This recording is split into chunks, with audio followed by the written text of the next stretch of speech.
प्रेक्षक हो नमस्कार. आपल्या कार्यक्रमात आज एक अशी भेट घडते आहे जी शब्दात नाही तर भावनेत, विचारात आणि ऊर्जेतून ती अनुभवावी लागेल.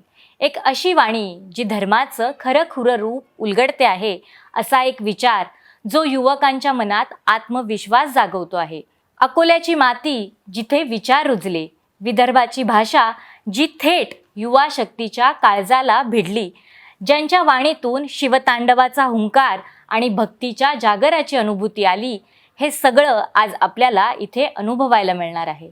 ऐसा कहते हैं कि वजूद एक बांसुरी है जिसे कालीचरण महाराज बजाते हैं, बहाना आदमी का करके वो खुद ही उसमें गाते हैं।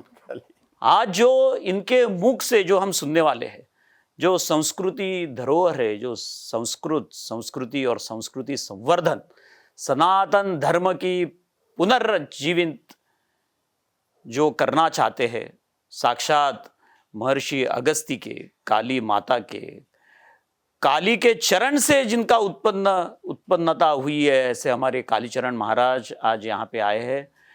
तहे दिल से हम सब उनका स्वागत करते हैं और आइए उनसे कुछ वार्तालाप करें। उनकी जो विचारों की शक्ति है वो हम सब युवा में संक्रमित हुए। विश्व शांति दर्शन पे आपका बहुत बहुत स्वागत है सर. नमस्कार. ओम काली. प्रवासाची गोष्ट निघाली की त्यातली वळणं अडथळे आपण टाळू शकत नाही. एक सामान्य मुलगा ते कालीपुत्र कालीचरण महाराज, हा प्रवास खूप खडतर आहे. खूप रंजक जरी असला तरी त्याच्यात वेदना पण आहेत आणि खूप गोष्टी आहेत. तर हा प्रवास तुमच्याकडून जाणून घ्यायचा आहे. पण श्री जगदंबेची महामुनी अगस्तीजींची परम कृपा, त्यामुळे हे नाव लौकिक आणि इतका सगळा मान सन्मान समाजात लाभून राहिलेला आहे. जे दिसून राहिलं त्याच्यावर खरं बोलण्यामुळे महर्षी अगस्तीजींच्या कृपेने, कालीमातेच्या कृपेने सगळं जग डोक्यावर घेऊन राहिलेलं आहे. याच्या मागं माझी तपस्या किंवा माझी मेहनत वगैरे काही विशेष नाही. जे काही आहे ते कालिका परमेश्वरी अगस्तीश्वर भगवान फार मेहनतीनं नावलौकिक प्राप्त झालं, खूप प्रचंड साधना केली असं काही नाही. म्हणून जे काही आहे तो प्रसाद आहे अगस्त्य महामुनी कालीमातेचा. आपण कालीमातेचे सेवक आहात. आपल्या मुखी अखंड कालीमातेचं नाव असतं, परंतु कालीमातेच्या उग्र स्वरूपाबद्दल सामान्य माणसामध्ये भीती असते. पण कालीमाता ही तितकीच प्रेमळ आणि आनंददायी पण समजली जाते, असं तुमच्याचकडनं ऐकलं आहे. तर विस्तारानं ऐकायला आवडेल. काली त्रैलोक्य सुंदरी आहे, त्रैलोक्य सुंदरी. आता कितीही सुंदर मुलगी असो, किती सुंदर स्त्री असो, ती जर क्रोधात आली, समोरच्याला मारून टाकण्याच्या उद्देशाने धावून गेली त्याच्या अंगावर, तर ती भयानकच दिसणार आहे. आणि ती जर एकदमच खवळलेली असेल तर ती अजूनच जास्त उग्र दिसणार. आणि जे उग्र स्वभावाचे भक्त असतात त्यांना उग्र रूपाचे आराधन खूप आवडतात. जे सौम्य स्वभावाचे लोक असतात त्यांना सौम्य देवतांचं आराधन आवडते. ज्यांना एकदमच सौम्यता पाहिजे मग ते अजूनच सौम्य देवतांचं आराधन करतात. म्हणजे देवीचे भक्त असतात त्यांचा स्वभावच उग्र आहे. ज्यांना मसालेदार भाज्या आवडतात त्यांचा स्वभावही गरम असतो. ज्यांना एकदम असं मिळमिळीत किंवा असं सौम्य सौम्य खायला आवडतं त्यांचे स्वभावही सौम्य असतात. तर ज्या जी रुची आहे त्याप्रमाणे आपण इष्टदेवतेची सामान्यतः आपला झुकाव होतो इष्टदेवतेकडे, आणि तो व्यक्ती त्या देवतेच्या उपासनेच्या मागे लागतो. त्याप्रमाणेच कालिका परमेश्वरी त्रैलोक्य सुंदरी आहे, त्रिपुर सुंदरी. अनंत कोटी ब्रह्मांडात इतकी सुंदर स्त्रीच नाही. पण ज्या रूपात काली पूजल्या जाऊन राहिले ते उग्र रूप खवळलेलं असं असल्यामुळे ती भयानक दिसते. पण जसं विद्युत, बिजली, करंट, इलेक्ट्रिसिटी ह्याच्याशिवाय घरात प्रकाश होत नाही, पंखे चालत नाही, हीटर, गिझर, कूलर, मोबाईल काहीच ट्रेनही चालत नाही. त्याप्रमाणे जगदंबा कुळदेवी कालिका परमेश्वरी शिवाय, उग्र देवतेच्या आराधनेशिवाय जीवनात प्रकाश होऊ शकत नाही. ती इलेक्ट्रिसिटी आहे.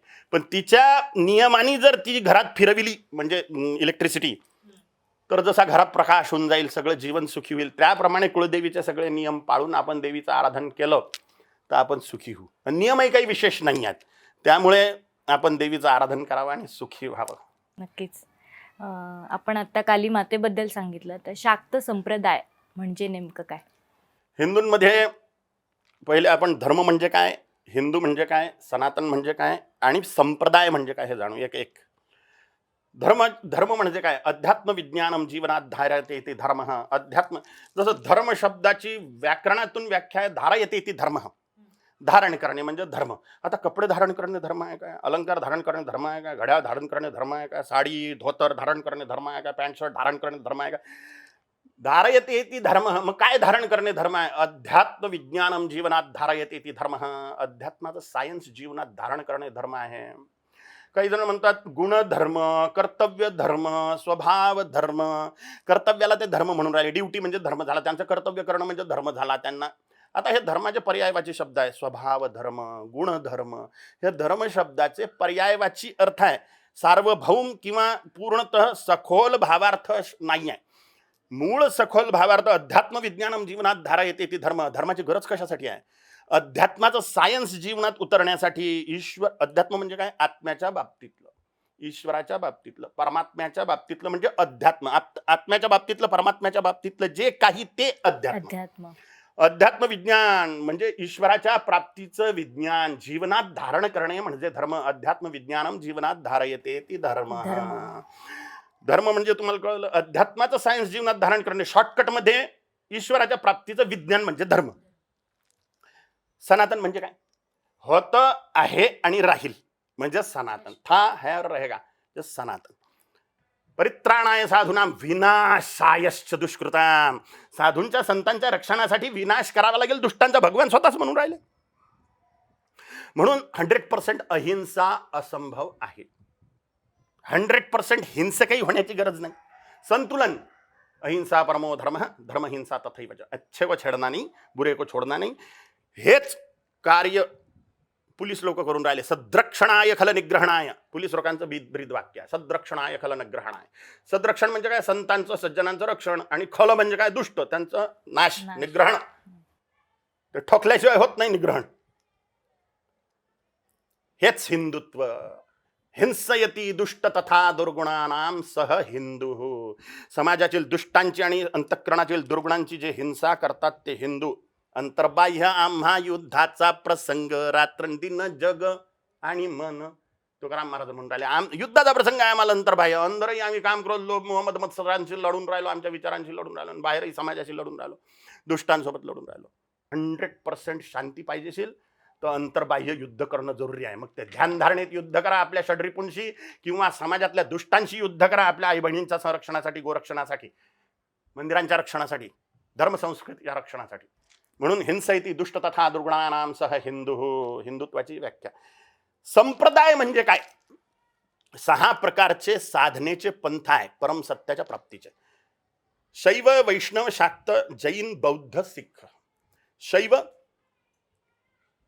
कालभैरव आणि शिवाचे जे अवतार आहेत त्याचे उपासक म्हणजे शैव. शिवाचे अवतार, शिव अवताराचे आणि शिवाचे जे उपासक आहेत ते शैव. विष्णू आणि विष्णू अवतारांचे, रामकृष्ण विष्णू यांचे जे उपासक आहेत त्यांना म्हणतात वैष्णव.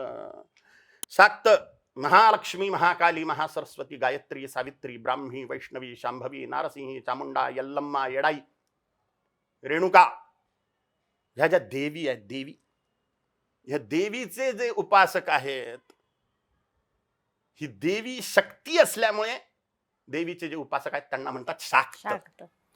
शैव, वैष्णव, शाक्त, जैन. भगवान ऋषभदेवांपासून भगवान महावीरांपर्यंत 24 तीर्थंकरांचे उपासक जे आहेत ते जैन.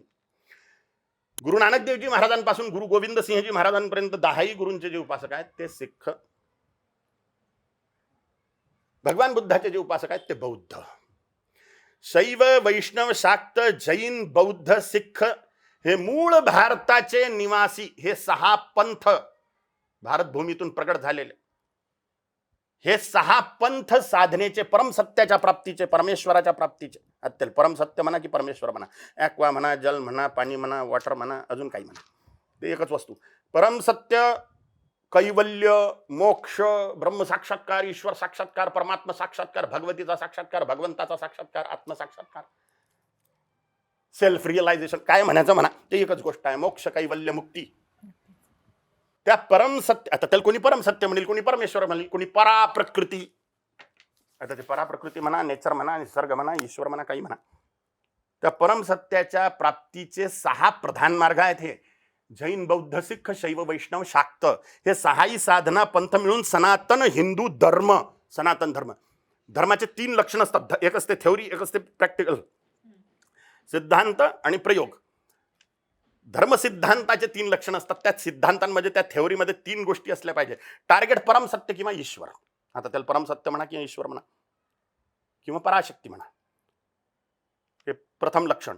दुसरं पुनर्जन्म सिद्धांत. तिसरं कर्मफल सिद्धांत. धर्माचं टार्गेट परमानंद आहे, अनंत आनंद. तो अनंत आनंद म्हणजेच परमात्मा किंवा परमसत्य किंवा पराप्रकृती. पुनर्जन्म सिद्धांत, आपण आत्मा आहोत, आपण हे शरीर नाही, आपण हे शरीर सोडू, दुसरं शरीर धारण करू, सोडू, पुन्हा दुसरं शरीर धारण करू, पुन्हा सोडू, पुन्हा शरीर धारण करू, वारंवार जन्म, वारंवार मृत्यू, जन्म पुनर्जन्म सिद्धांत. दुसरं कर्मफल सिद्धांत. अवश्यमेव भोक्तव्यं कृतं कर्म शुभाशुभम.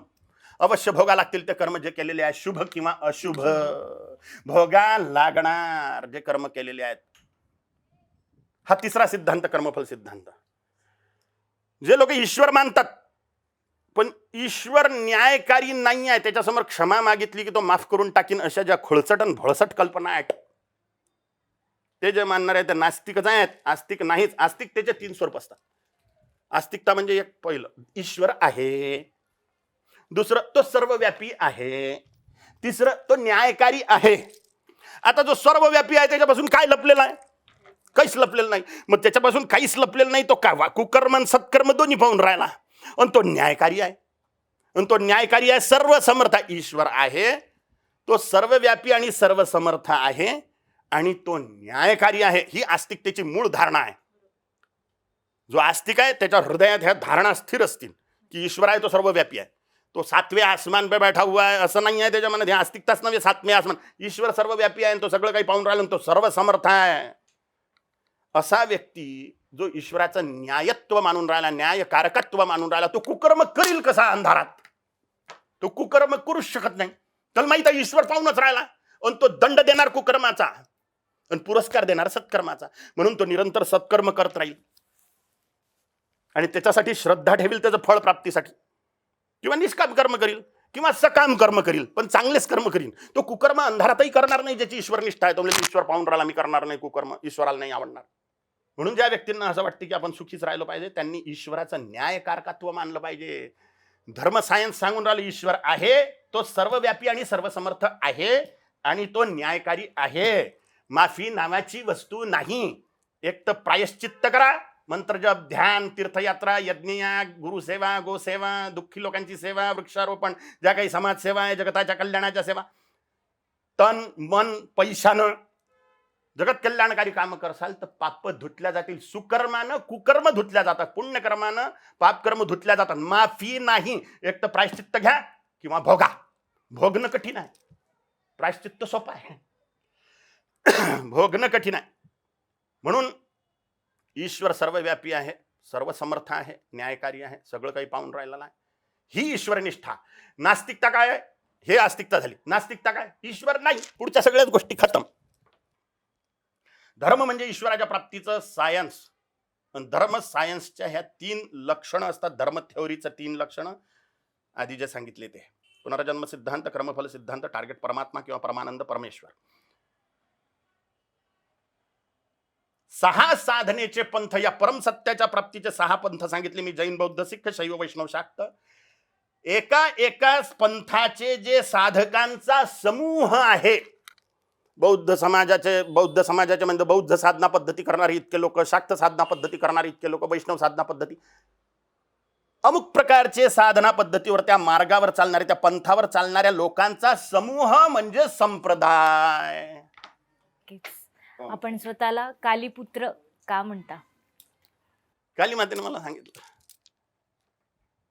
मेरी टांग टूट गई थी ये दाहिनी, इथून असा तुटला होता पाय ऍक्सिडेंट मध्ये. शरीर 10 वर्षाचं होतं तेव्हा रस्त्यावर काली मातेने पाय जोडला.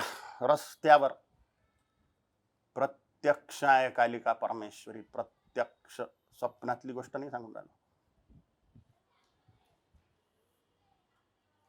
ते मोडलेलं हाड कसं काय, तिथं 2 हाडं असतात, तिथं 1 हाड, इथं 2 हाडं, इथं 1 हाड, 2 तुटल्यावर तिथं रॉडच टाकायला लागते ऑपरेशन करून. आणि ते इतके मला माझी फोटोजेनिक मेमरी आहे त्यावेळेसची, तर ते मला स्पष्ट आठवते. पण दुःखाची अनुभूती नाही आठवत. मला दुःख नाही झालेलं तेव्हा, त्रास नाही झालेला. मी जोरानं ओरडलो होतो, आई ग. माझ्या एका मित्राला बोलवायला चाललो होतो मी, आणि त्या क्रॉसिंगवर एक तगडा गवळ्याचा पोरगा, तो सायकलवर बसून त्याच्या दोन्ही सायकलचे चक्के माझ्या पायावरून गेले होते. मी तो जोऱ्यानं जसंही आई ग ओरडलो, तर काली मातेनं प्रत्यक्ष प्रकट होऊन तो पाय जोडलेला आहे. त्रैलोक्य सौंदर्य रूप, सुगंध आणि प्रकाशाचं शरीर देवीचं. त्रिलोकीत इतकी सुंदर स्त्रीच नाही.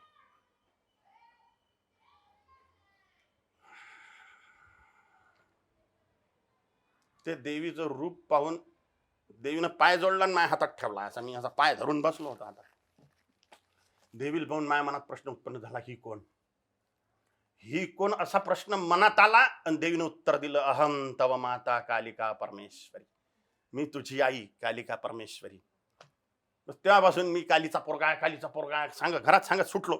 मला हॉस्पिटलमध्ये नेलं, प्लॅस्टर लावलं. 2 महिन्यांनी मी धावायला लागलो. काही ऑपरेशनचं काम नाही पडलं. मी घरात सांगत होतो, काली माता प्रगट झाली, ती काली माता प्रगट झाली. तेवढं काही सांगते पोट्टे लेखाचं. कोणा काही विश्वास नाही ठेवला, ना मित्रांनी ना आई वडिलांनी, कोणीच नाही ठेवला. पण जसंही मी म्हणू आईला की मी तुझा मुलगा नाही, मी कालीचा पुत्र आहे, तर देवीनं मला सांगितलं, अहम तव माता कालिका परमेश्वरी, तू माझा पुत्र, मी तुझी आई. त्यामुळे पण ते संस्कृतमध्ये मला कळलं कसं हे मला नाही समजत. मला संस्कृत कसं काय समजते ते बोललेलं मला ते नाही समजत महाराज. मी शाळा शिकलेलो नाही, गायन शिकलेलं नाही. ते महामुनी अगस्त्यजींची कृपा. तेव्हा कसं काय समजले 10 वर्षाच्या पोराला अहम तव माता कालिका परमेश्वरी. तेव्हा संस्कृतचं काही विशेष नव्हतं. आजकाल संस्कृत भरपूर शिकवतात.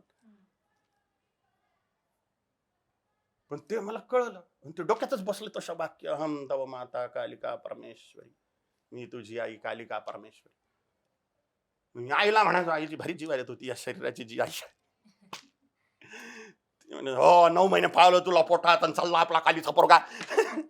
कालीचा पोरगा आम्ही आहोत, म्हणजे सगळं जगच कालीचा पोरगा. मी म्हटलं मग तुम्ही सांगा ना, तुम्हाला झोपेतून उठवल्यावर सांगा तुझ्या आईचं नाव काय. तुम्ही सांगता अमुक तमुक फलानी ढिकलानी.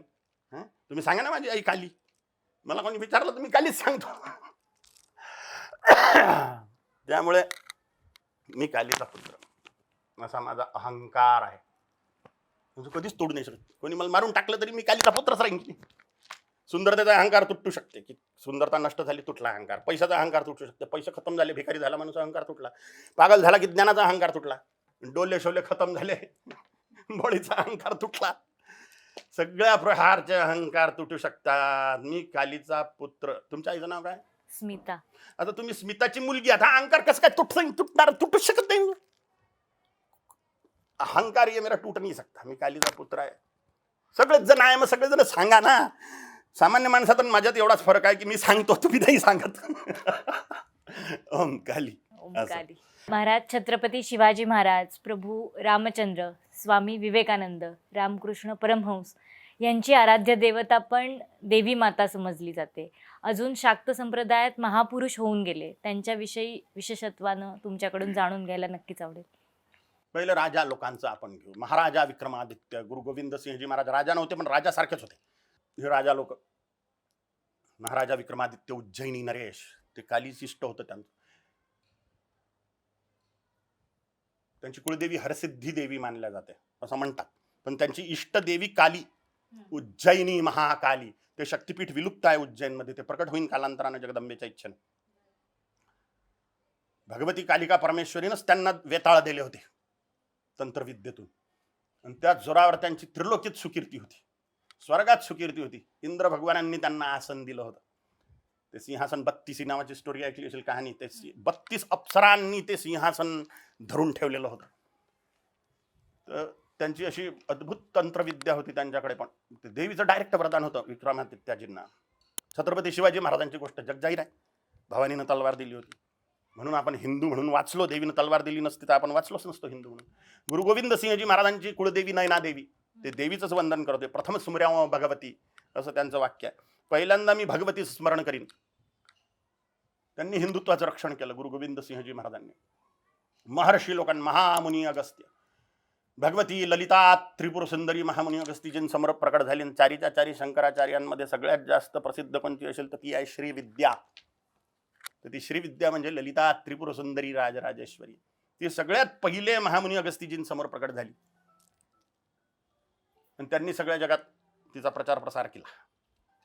म्हणून देवी खड्गमाला स्तोत्रात अगस्त्यमन्यै नमः लोपामुद्रामन्यै नमः, जेव्हा खड्गमाला स्तोत्राचे तुकडे तुकडे करून म्हणजे अलग अलग करून त्याचे नमःकार लावतात त्याच्या मागं, तर तेव्हा अगस्त्यमन्यै लोपामुद्रामय्यै असं त्याच्यात येते. म्हणजे अगस्त्य स्वरूपिणी लोपामुद्रा स्वरूपिणी असं त्याच्यात वाक्य येतं. भगवान गोरक्षनाथ, भगवान मत्स्येंद्रनाथ, शाबरी विद्येचे शाबरी देवीची उपासना करणारे भगवान गोरक्षनाथ, मत्स्येंद्रनाथ सप्तशृंग निवासिनी देवीचे उपासक, तिथं त्यांनी तपस्या केलेली आहे.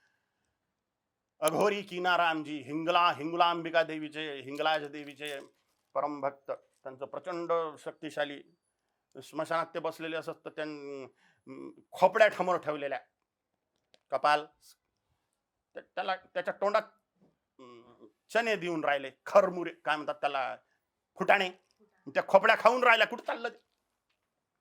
तर असे महान सिद्धिशाली हे किनाराम अघोरी झाले. भक्त रामप्रसाद,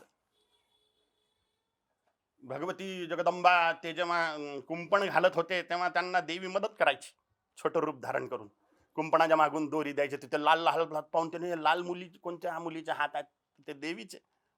त्यांच्या अद्भुत कथा आहेत, इथं विस्तार नाही करू शकत. आचार्य श्रीराम शर्मा, गायत्री परिवाराचे संस्थापक, महान सिद्ध पुरुष, महान सिद्ध पुरुष. हे जगदंबेचे परम उपासक. त्यांनी इतक्या मोठ्या गायत्री परिवाराची संरक्षणा केली जेव्हा मीडिया नव्हता, मोबाईल नाही, सोशल मीडिया नाही, काहीच नाही, फक्त रेडिओ होता, टीव्ही नव्हता. तेव्हा त्यांनी एका रातोरात चमत्कारिक रीतीने तो गायत्री परिवार स्वतःच्या हाताने त्यांनी 1,00,000 पत्र लिहिलेले आहेत पूर्ण भारतातल्या गायत्री साधकांसाठी. आणि ते ॲट ए टाइम ब्रह्मास्त्र अनुष्ठान गायत्री देवीच्या त्या मथुरेला प्रगट झालते. सगळेच्या सगळे 1,00,000 जण आले होते तिथं. तर ते एक महान तपस्वी सिद्ध पुरुष आचार्य श्रीराम शर्मा. असे अनेक महान सिद्ध पुरुष, आम्ही किती किती जणांचे नाव घेऊ. स्वामी विवेकानंद, स्वामी विवेकानंद आहेत, रामकृष्ण परमहंस आहेत, परमहंस योगानंद आहेत. परमहंस योगानंद मास्टर महाशय महेंद्रनाथ गुप्त, रामकृष्ण परमहंसांचं ज्यांनी लाईव्ह लिहून ठेवलेलं आहे, जसं काही त्यांची मेमरी इतकी शार्प होती मास्टर महाशय म्हणजे महेंद्रनाथ गुप्तांची, की रामकृष्ण परमहंस जे जे बोलत त्यांनी घरी जाऊन लिहून ठेवत, ते खळान शब्द अक्षर इतकी पॉवरफुल त्यांची मेमरी, फोटोजेनिक मेमरी. जसं काही कॅमेऱ्यात रेकॉर्ड केलं त्यांनी डोक्यात आणि ते लिहून काढलं. त्यांच्याकडूनच पुढे परमहंस योगानंदांना कालिका परमेश्वरीचा साक्षात्कार झाला. परमहंस योगानंदांची ही इष्टकालिका परमेश्वरी, मास्टर महाशयांची ही इष्टकालिका परमेश्वरी, मास्टर महाशय रामकृष्ण परमहंसांचे शिष्य. इतकं हे मोठी लॉबी आहे, मी म्हणतो शाक्त लोकांची, की ज्यांनी हिंदुत्व वाचवलं पराक्रमाने, स्वतःच्या पूर्ण जगात डंका वाजवला हिंदुत्वाचा स्वामी विवेकानंद जगदंबा कालिका परमेश्वरीमुळे. परमहंस योगानंदांचं रांचीमध्ये मूळ कार्यालय असून त्यांचं कॅलिफोर्नियातून विस्तार झाला. इतकं विदेशात ज्यांचा डंका वाजला हिंदुत्वाचा, ते सगळे जगदंबेचे उपासक आहे. बाकी शैव वैष्णवही आहेत, सगळेच विशेष आहे. पण आपण शाक्त संप्रदायाची गोष्ट करून राहिलो, त्याच्यानं शाक्तांचं नाव घेऊन राहिलो. भगवान गोरक्षनाथ, भगवान मत्स्येंद्रनाथ, अनमिला खर अर्थ न जापू, प्रकट प्रभाव महेश प्रतापू, कली बिलो की जगहित हर गिरिजा, शाबरी मंत्र जाल जिन सिरिजा, अनमिला खर अर्थ न जापू, प्रकट प्रभाव महेश प्रतापू. असं जगदंबा शाबरीचं वर्णन तुलसीदासजी महाराज करून राहिले, जे भगवान गोरक्षनाथ, मत्स्येंद्रनाथ इत्यादी 84 सिद्धांत करून प्रकट झालेली आहे. त्याच्यात प्रधान नाव नवनाथांचे, त्याच्यातही मत्स्येंद्रनाथ, गोरखनाथ, तर हे जगदंबेचेच उपासक आहेत. त्यामुळे शाक्त संप्रदायामुळे छोट्या छोट्या समस्यांवरून मोठ्यातल्या मोठ्या समस्यांवर पिशाच्य सिद्धी, वेताळ सिद्धी, ब्रह्मराक्षस सिद्धी, देवता सिद्धी, देवतांनाही वरदानच द्यावं लागलं नाथ संप्रदायाच्या योग्यांना, की तुम्हाला मन असो की नसो हा मंत्र कोणी उच्चारण केल्याबरोबर त्याला वरदान करावं लागणार. म्हणून त्याचे जप वगैरे विशेष काही नसतात, तो पाठ झाला की सिद्ध आहे मंत्र, शाबरी मंत्र. हे सगळ्या शाबरी देवीचा प्रताप आहे, म्हणजे जगदंबा आद्य पराशक्तीचाच प्रताप. महाराज जी, आप महाकाली के उपासक हैं. एक श्लोक है कि अन्यन्न चिंतयन्तो माय जना पर्युपासते तेषा नित्याभियुक्ता नाम योगक्षेमम वाहम्यम. आप पूरा आपका समर्पण महाकाली के चरणों में. आप कोई आपके आध्यात्मिक अनुभव यहाँ पे बताइए. मैं अंगूठा छाप व्यक्ति, लेकिन 5 लाख मेरे शिष्य हैं, आप जैसे डीन बड़े बड़े कॉलेजों के मेरा इंटरव्यू कर रहे हैं, सम्मान दे रहे हैं, यही बड़ा चमत्कार है इसमें। इससे बड़ा चमत्कार क्या हो सकता है? एक उच्च विद्या विभूषित लोग एक अंगूठा छाप के इंटरव्यू ले रहे सम्मान पूर्वक। ये सबसे बड़ा चमत्कार है। और क्या मैं चमत्कारों का वर्णन करूं? चमत्कारों से भरा हुआ मेरा जीवन है। जहां देखूं वहां चमत्कार, जहां देखूं रोज चमत्कार है मेरे जीवन में। उसके लिए कालिका परमेश्वरी अगस्तीश्वर भगवान मेरे गुरुदेव को कोटि कोटि धन्यवाद है। मुझे विष दे दिया गया था, 2 बार मर्डर अटेम्प्ट हुए, क्योंकि मैं मुंह फट बोल रहा हूं क्या सत्य है क्या असत्य है, कौन संकट है कौन शत्रु है, राष्ट्र के, धर्म के, हिंदुओं के, अपनी माता बहनों के। मुझे विष दे दिया गया था धोखे से, प्रसाद में। मर गया 5 मिनट के लिए। मैं फास्ट में बता रहा हूं, डिटेल में नहीं बता रहा हूं। धड़कन बंद हॉस्पिटल में, हार्ट बंद, नब्ज बंद, सांस बंद। मैंने मेरी लाश देखी अपनी आंखों से, मेरा प्रेत देखा बाजू में खड़े होकर, मर गया। मेरे गुरुदेव महामुनि अगस्ती जी वहां पर प्रकट हो गए और मैं उनको साष्टांग नमस्कार करके उठ के उनको चिपक गया, हक कर लिया मैंने। तो उन्होंने मुझे फिर यहाँ पर किस कर लिया और मेरे मन में आया कि मुझे लेके जा रहे हैं, ऐसा मुझे भारी आनंद मुझे कि लेके जा रहे हैं मणिद्वीप जगदम्बा के दिव्य धाम अगस्त्य महामुनि। लेकिन उन्होंने एक ही वाक्य बोला मुझे, अभी नहीं, अभी नहीं बोल के उन्होंने गर्दन पर ऐसा हाथ रखा, पीछे से नितंबों के नीचे हाथ रख के मुझे आड़ा कर दिया, लाश पर रखा, प्रेत पे मुझे, और दबा दिया अंदर। तो फिर धकधकी चालू हो गई, नब्ज चालू हो गई, सांस चालू हो गई और मैं उठ के बैठ गया। महामुनि अंतर्धान हुए। अब आपके सामने हूं, ये विष के प्रभाव आपको गर्दन पे दिख रहे होंगे। Yes. पट्टी लगा के रखी। हाँ जी, हाँ जी, हाँ जी। वो फूटते हैं फोड़े विष के, उसमें से मवाद निकलता है, कीले निकलती है। मेरा इतना शुद्ध है आहार, लेकिन ये क्यों? वो विष का प्रभाव। मरने नहीं दिया, लेकिन पूर्व जन्म के कोई कुकर्म होंगे जो भुगतने पड़ रहे हैं, क्योंकि ईश्वरीय न्याय में क्षमा नाम की वस्तु नहीं है। उसको डाइल्यूट किया जा सकता है प्रायश्चित्त के द्वारा, तपस्या के द्वारा, लेकिन नष्ट नहीं किया जा, भुगतना पड़ता है। अवश्य में वो भोक्तव्यं कृतं कर्म शुभाशुभम, नहीं तो ईश्वरीय न्याय खत्म हो जाएगा, भोगना पड़ेगा। तो भुगत रहा हूं समझो वो ईश्वर, लेकिन जिंदा कर दिया महामुनि अगस्ती जी ने। कोई कर्म होंगे जो शत्रु बाधा पहुंचा सके, लेकिन धर्म बचाने के लिए छत्रपति शिवाजी महाराज, गुरु गोविंद सिंह जी महाराज, छत्रपति संभाजी महाराज, वाह, गुरु तेग बहादुर जी महाराज, पुण्य श्लोक माता अहिल्या देवी, राणा प्रताप जी महाराज, इन्होंने जो कष्ट सहे, उतने तो कष्ट मुझे है नहीं, उतने तो नहीं है। इसलिए कोटि कोटि धन्यवाद है काली माँ अगस्तीश्वर भगवान को कि उनकी सेवा के लिए, उनके ऑर्डर फॉलो करने के लिए मुझे जीवित रखा हुआ है। महाराज जी, आपकी जो चर्चा है वो पूरे विश्व में लहर रही है, युवाओं में खास करके लहर रही है। युवाओं का प्रेरणा स्थान, युवाओं का मार्गदर्शन आप कर रहे हैं। ये जानना चाहते हैं कि आज का युवा कई और से डाइवर्ट हो रहा है। एआई हो गया, ये मोबाइल हो गया, ये फेसबुक हो गया, जो युवाओं की साधना होनी चाहिए वो नहीं हो रही है। आपका मार्गदर्शन इस मौके पे हम जरूर चाहेंगे महाराज जी। प्रधान समस्या युवाओं में ये है, बूढ़ों में भी है, सिर्फ युवाओं में ही नहीं। तो बूढ़ों में है, युवाओं में है, तो बच्चों में भी होनी ही वाली है। शत्रुबोध न होना, शत्रुबोध न होना।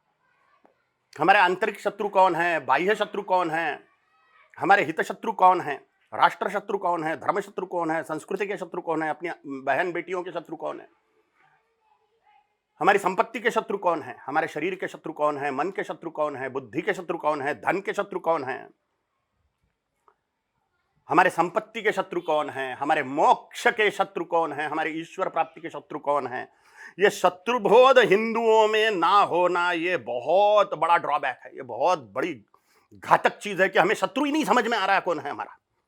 हमारे आंतरिक शत्रु है हमारी सर्वांगीण उन्नति में बाधक होने वाले हमारे षड्रिपु, काम, क्रोध, लोभ, मोह, मद, मत्सर, आलस्य, प्रमाद। ये चीजें हमें पीछे खींच रही है, हमारे कर्तव्यों से च्युत कर रही है, पतित कर रही है, हमारे कर्तव्यों से, हमारे पराक्रम से पतित कर रही है, क्योंकि हमें समझ में ही नहीं आ रहा शत्रु कौन है।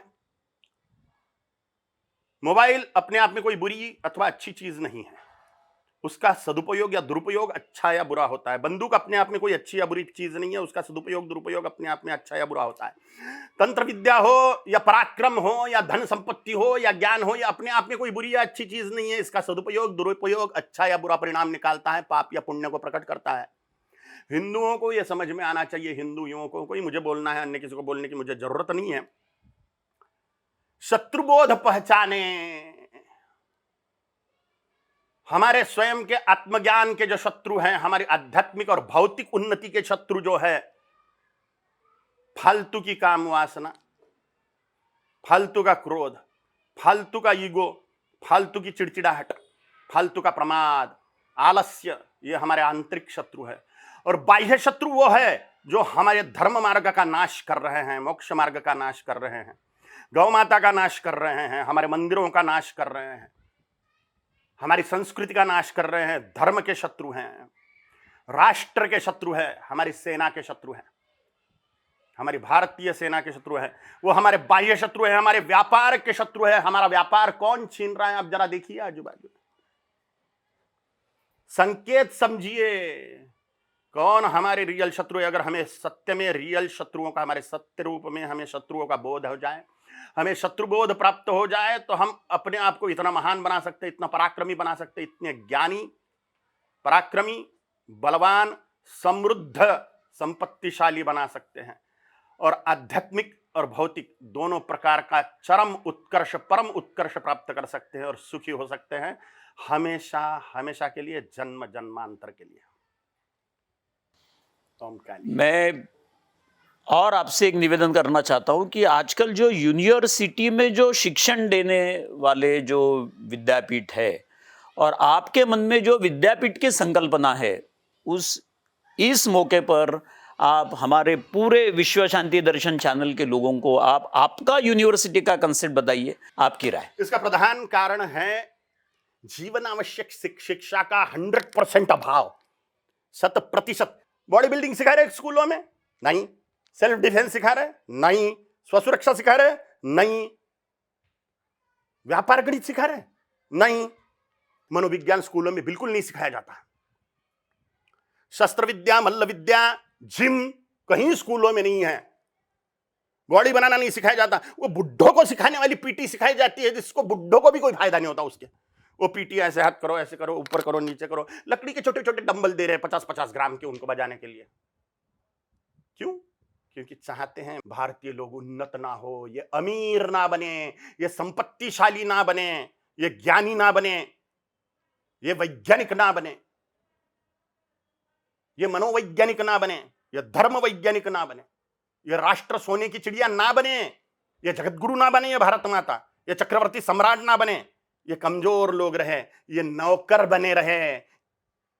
हमारा रिच्ची संगीत नहीं सिखाया जाता। हर घर में पूजा पाठ होती है, लेकिन हर व्यक्ति बोलेगा मुझे कुछ नहीं आता। क्यों नहीं आता भैया? थोड़ा तो सिखाना चाहिए। स्कूलों में जो रेगुलर पूजा पाठ होते हैं या पर्वों पर जो पूजा पाठ होते हैं, सारे मंत्र सिखाए जाने चाहिए। बहुत सारा नहीं है वो। धर्म विज्ञान सिखाया जाना चाहिए। जो मनुष्य 45 साल का हो गया व्यक्ति, 50 साल का, कि उसकी बराबर ईश्वर की तरफ झुकाव हो जाता है, क्योंकि सारी दुनिया देख चुका होता है। हासिल कुछ भी नहीं हुआ, विशेष तृप्ति नहीं, शांति नहीं, संतुष्टि नहीं आई, तो वो अध्यात्म की तरफ बढ़ेगा। ये पहले से ही अगर अध्यात्म साइंस सिखाएं, मनोविज्ञान सिखाएं, लोक व्यवहार सिखाएं, तो व्यक्ति भारत को सोने की चिड़िया बना देगा। हर एक नागरिक इतना रिची हो जाएगा, पराक्रमी हो जाएगा, मेहनती हो जाएगा, ज्ञानी हो जाएगा, वैज्ञानिक हो जाएगा। हर एक के पास में जुगाड़ है, टेक्नोलॉजी है, हर एक के पास में। श्री जगदम्बा ने हर एक के दिमाग में विशेष ही वस्तु डाली हुई है, विशेष ही स्किल दिया हुआ है। उसका स्वयं का पर्सनल स्किल जागृत करने के लिए कोई मार्ग ही नहीं है शिक्षा पद्धति में।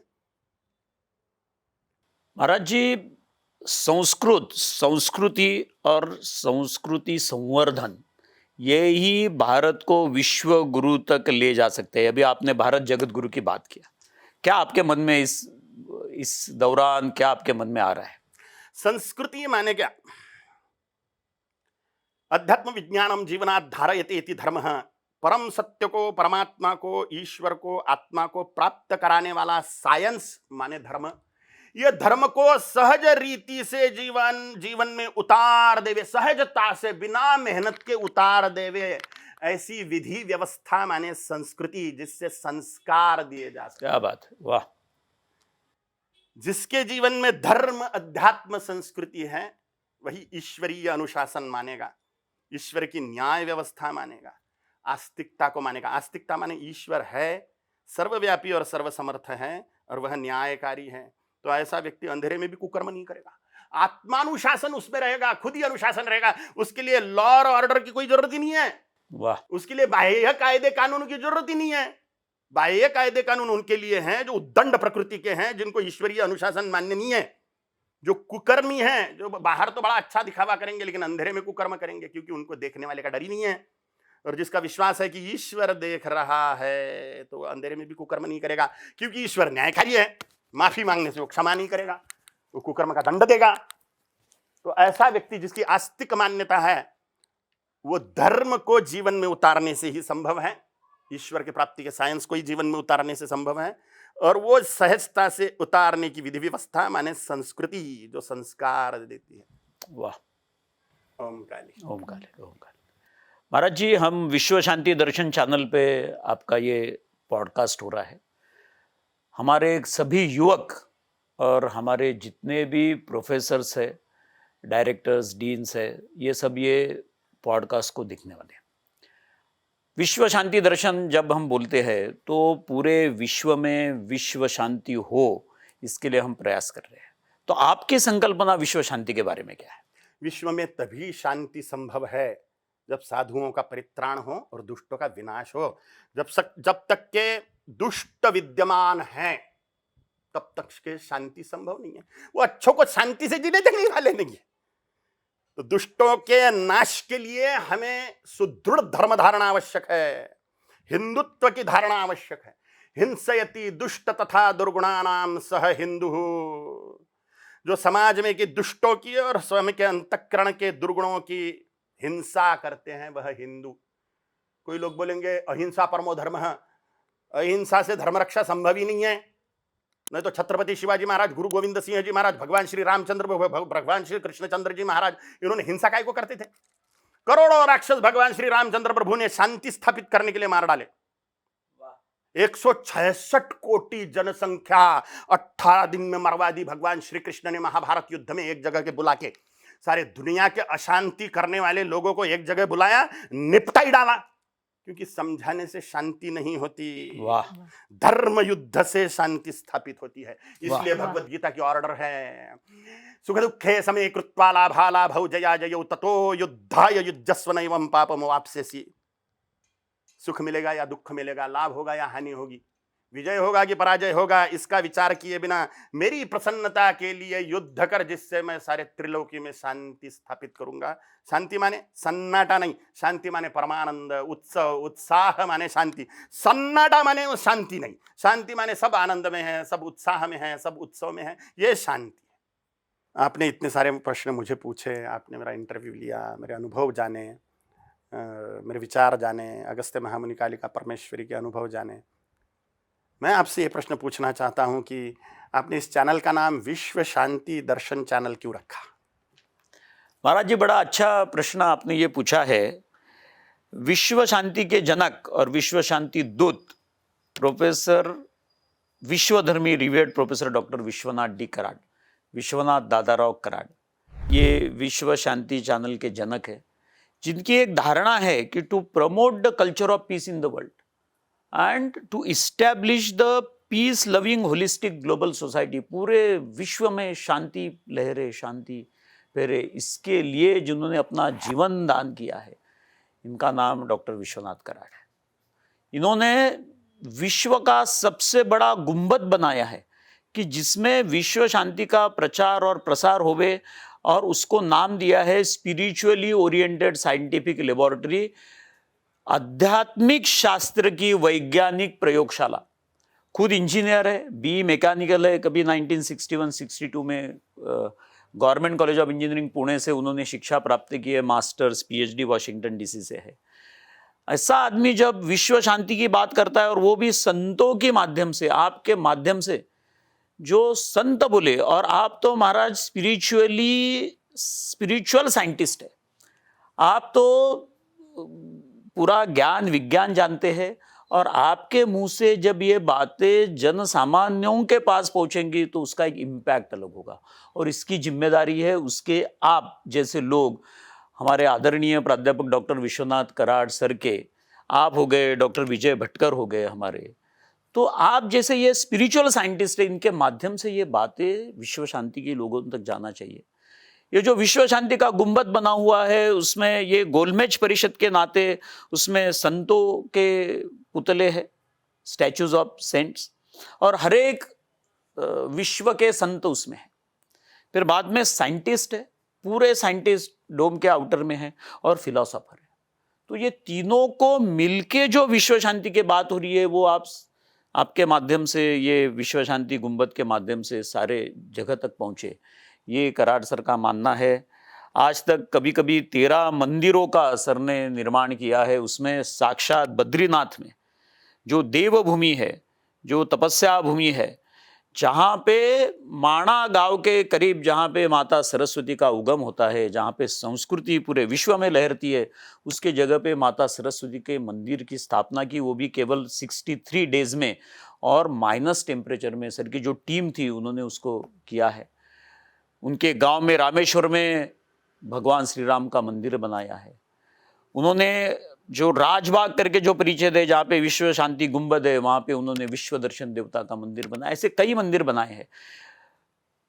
इस सबसे science and spirituality, Vivekananda ji का जो कहना है कि union of science and spirituality will lead to the peace of humankind. तो ये जो चीजें है, इसके विश्वदूत, इसकी परंपरा को आगे लेते जाते हुए हमारे डॉक्टर विश्वनाथ कराड़ जी का काम है। आज करीब करीब उम्र 85 है। आज तक करीब करीब हमारे, उन्होंने जो शिक्षा, जो value based universal education system, मूल्याधिष्ठित शिक्षण, इसकी उन्होंने नींव रखी है। ऐसा कोई विद्यापीठ नहीं होगा कि जहाँ पे सामने में ज्ञान का ईश्वर, ज्ञानेश्वर की मूर्ति लगाई हुई है। पूरे कॉलेज के सेंट्रल कैंपस में, यूनिवर्सिटी के सेंट्रल कैंपस, ज्ञानेश्वर महाराज है, तुकाराम महाराज है, स्वामी विवेकानंद है, इनके मूल्यों पर आधारित उनका जीवन क्रमण हो रहा है। और काफ़ी अभी प्रदेश में, हालांकि एक बहुत बड़े क्रिश्चियन यूनिवर्सिटी ने उनका ये काम की सराहना करके उनको स्पेशल अवार्ड डिग्री दिया है। जहाँ से विवेकानंद जी ने बात किया, फुलरटन हॉल शिकागो में, वहाँ पे जाके नमन करके उन्होंने पूरे विश्व को फिर से संदेश दिया कि विवेकानंद जी के विचार पुनर्जीवित होने चाहिए, और वो युवकों ने उनको धारण करना चाहिए। ऐसे विवेकानंद जी थे, बड़े बड़े विद्यापीठों में गए हैं। कहने का मतलब ऐसा है कि खाली भारत में नहीं, लेकिन परदेशों में भी हमारी संस्कृति का डंका बजना चाहिए। ज्ञानेश्वर, तुकाराम, भगवत गीता, ये विदेशों में भी जाना चाहिए। हमारे आदरणीय प्राइम मिनिस्टर ने कहा था जापान में जाने के बाद कि मैं आपको क्या गिफ्ट दे सकता हूं, तो मोदी जी ने सोचा और वो जापान के पंतप्रधान को भगवत गीता समर्पित किया। तुरंत हमारे डॉक्टर विश्वनाथ कराड़ साहब ने 1.25 लाख भगवत गीता, उसका अन्वयार्थ हिंदी में, संस्कृत में, मराठी में, गुजराती में, इतना ही नहीं तो सभी धर्मों में, इस्लाम धर्म में भगवत गीता क्या है, तुम्हारे क्रिश्चियनिटी में क्या है, ऐसे सब 9 धर्मों में वो भगवत गीता का ट्रांसलेशन करके इन्होंने पूरे युवकों के सामने रखा है कि आप ये जो वैल्यूज है, ये यू हैव टू रिस्पेक्ट। वो बोलते हैं कि religious scriptures are nothing but the life guiding scriptures. उसको मानवता ने अलग अलग रूप दिए हैं, लेकिन जितने भी रिलीजन हैं वो अच्छा कैसे जिए और क्या नहीं जिए, इसको बताता है, ये उनका मानना है।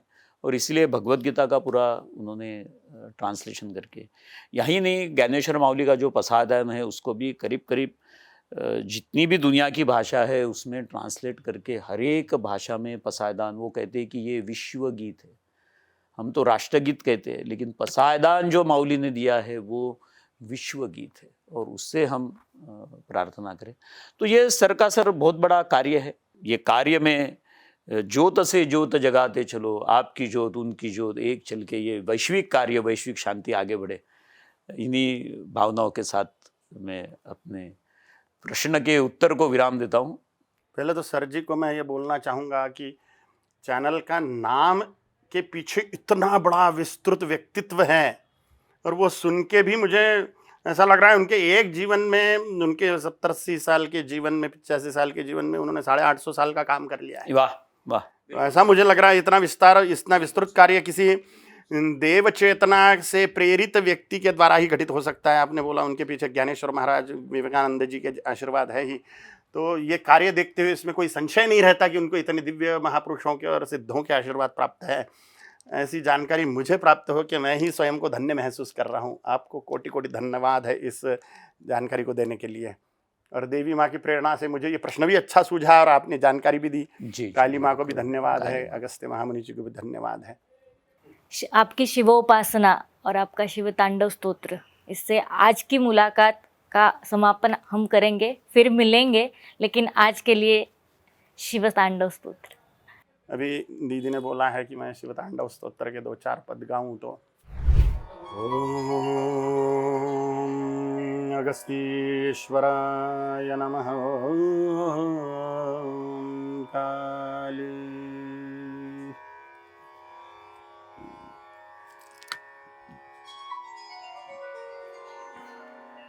सरे सा सरे सा सरि ग रि ग म म ग म प प म प द द प द नि नि ध नि ज रे ज नि ज रे ज नि ज रे ज नि ज रे ज नि ज रे ज नि ध नि ज रे ज नि ध नि ज रे ज नि ध प द नि ज रे ज नि ज रे ज नि ध ध द द ध द ध नि ज नि ध प प प प प प ध नि ध प म म म म म प द प म ग ग ग ग ग ग ग ग म प म ग रि रे रे रे रे रे रे ग म ग रि ज रे ज नि ज रे ग ग ग ग ग ग ग ग रे ज रे ग म म म म म म म ग रे ग म ब ब ब ब ब ब ब ब म ग म ब ध the the the the the the the प म ब ध नि नि नि नि नि नि नि नि नि नि ध नि नि ध नि नि ध नि नि ध नि नि ज रे रे रे रे रे स नि ध नि ज रे स नि ज रे नि ज रे ग रे ग रे स नि ध नि ज रे स नि ज शंकर शंकरा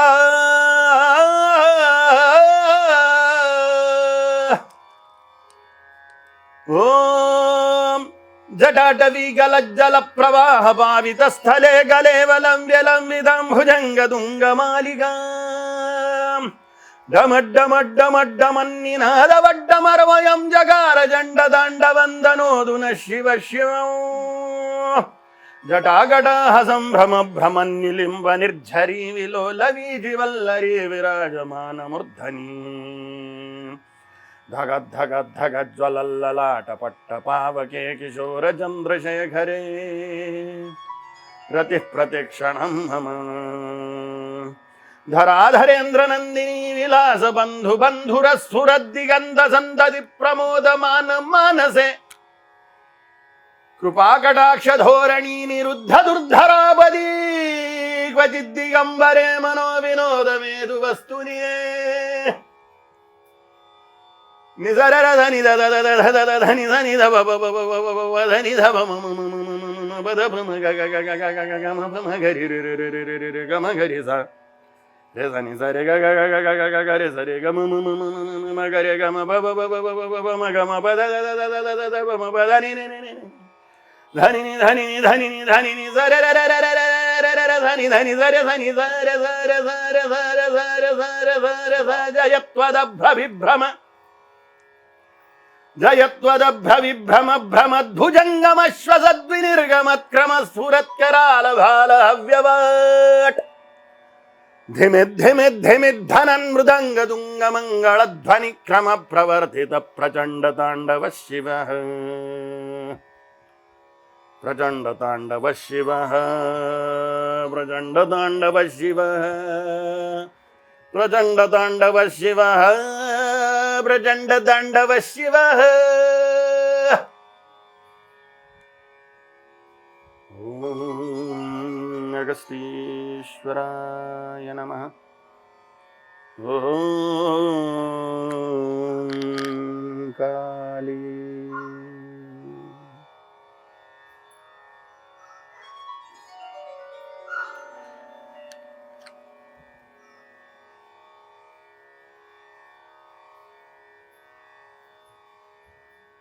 ओम काली, ओम काली. महाराज खूपच सुंदर तुमचे हे शब्द, तुमचे आज तुम्ही जे व्यक्त केलेले विचार आहेत हे आम्हा युवकांसाठी नक्कीच खूप प्रेरणादायी असतील. ओम काली. शेवटी मी फक्त इतकंच म्हणेन की वचनेषु ते ज्योतिः, विचारेषु ते बलम, धर्म शक्ती राष्ट्राय नमामहा कालीचरणम. या पवित्र उपस्थितीसाठी ओम काली. कालीपुत्र कालीचरण महाराज तुम्हाला मनापासून नमस्कार. आणि प्रेक्षक हो, या कार्यक्रमाच्या पुढच्या भागात आपण भेटूयात आणि महाराजांची अशाच गप्पा आपण पुन्हा मारणार आहोत. ओम काली महाराज. ओम काली. ओम काली. ओम काली. ओम काली. ओम काली. आप यदि किसी विश्वविद्यालय की स्थापना करते हैं, ज्ञान, धन और बलिष्ठता. ज्ञान माने महासरस्वती, धन माने महालक्ष्मी, बलिष्ठता सुंदरता माने महाकाली. ये तीनों शक्तियों से ही अलग अलग संपदाएं, समृद्धियां, शक्तियां प्रकट हुई हैं. महाराज मार्कंडेय पुराण, देवी पुराण, इसके बारे में क्या कहें? कोई भी शक्ति का स्थान, ओम पूर्णमदः पूर्णमिदं पूर्णात् पूर्णमुदच्यते पूर्णस्य पूर्णमादाय पूर्णमेवावशिष्यते. सभी शक्ति के स्थान पूर्ण हैं.